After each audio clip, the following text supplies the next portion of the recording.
Tila hindi pa rin mapapatawad si Rolito Go naman na iwang kaanak ng kanyang nabaril noong 1991 na si Eldon Maguan. Para sa pamilya Maguan, hindi dapat palayain sa susunod na taon si Go at ibalik din daw siya dapat sa maximum security. Balita hatid ni Mariz Umali. Sana Mrs. Maguan, maawa na kayo. Sinasar ko na ang sentensya ko, wala. Sana hayaan na makalaya na ko, kunting paraw lang yung cancer ko. Na kunting paraw na lang. Ito ang naging panawagan ng convicted killer na si Rolito Go sa pamilya ni Eldon Maguan, ang college student na binaril at napatay ni Go noong 1991 dahil sa away sa trapiko. Pero ang pamilya Maguan tila hindi pa rin handang tanggapin ang sorry ni Go. Never siya nagpakita sa amin ng remorse. Never naman niya inamin na binaril niya yung kapatid ko eh. Until the very end of the case, ang testimony niya lahat, hindi siyang involved, wala siya doon. Suffer na daw siya naman. Yung pamilya nagsasuffer. So, sabi niya na he's sorry. Pero yun nga, nakita mo na talagang hindi namin na-feel yung sincerity niya. Kasi parang it's always been him. Hindi namin na paano bang mga pain na kinos niya sa amin. Ayon kay Elliot, bunsong kapatid ni Eldon, dahil sa pangyayari para raw paulit-ulit pinapatay ang kanyang kapatid. Inuulit yung experience namin talaga yung hirap na dinanas namin. And I think talaga kahit yung aking mga parents talagang na sila, hirap na hirap din sa mga ganito. She is not feeling well.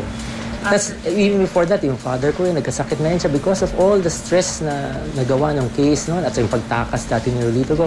So naka-affect yung health until he passed away. It's very difficult to say naka-move on kasi it's not 20 years, like 20 years happened, tapos na-settle na eh. 20 years is after, tuloy-tuloy ang laban namin palagi para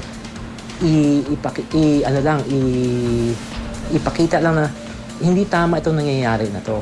Hindi rin siya kumbinsidong biktima ng kidnapping si Go, lalo't noong 1993. Tumakas si Go mula sa piitan. Knowing history din ni Mr. Go na talagang matagal na niyang pinipilit pakita na lamang siya sa lahat, na kaya niya makakuha ng special treatment. Mahirap sa amin din na i-assume yung ganong sindikato. Bago mapaulat na nawawala sa selda si Go, nasa minimum cell na siya at isa rin siyang living out prisoner. Ibig sabihin, may pagkakataong makalabas-masok siya sa NBP compound. Masakit sa pamilya Maguan na makitang kabi-kabila umano ang benepisyong natatanggap nito. Hindi lamang dahil napatay yung aming kapatid, kundi masama dahil mismo na-experience namin yung history ni Rolito Go na pinakita niya yung pagkawalan ng respeto niya sa batas. Yung dating tumakas siya, bakit ganito na parang minamadali na siya ay bigyan agad ng mga kaya niya pala makakuha ng early release.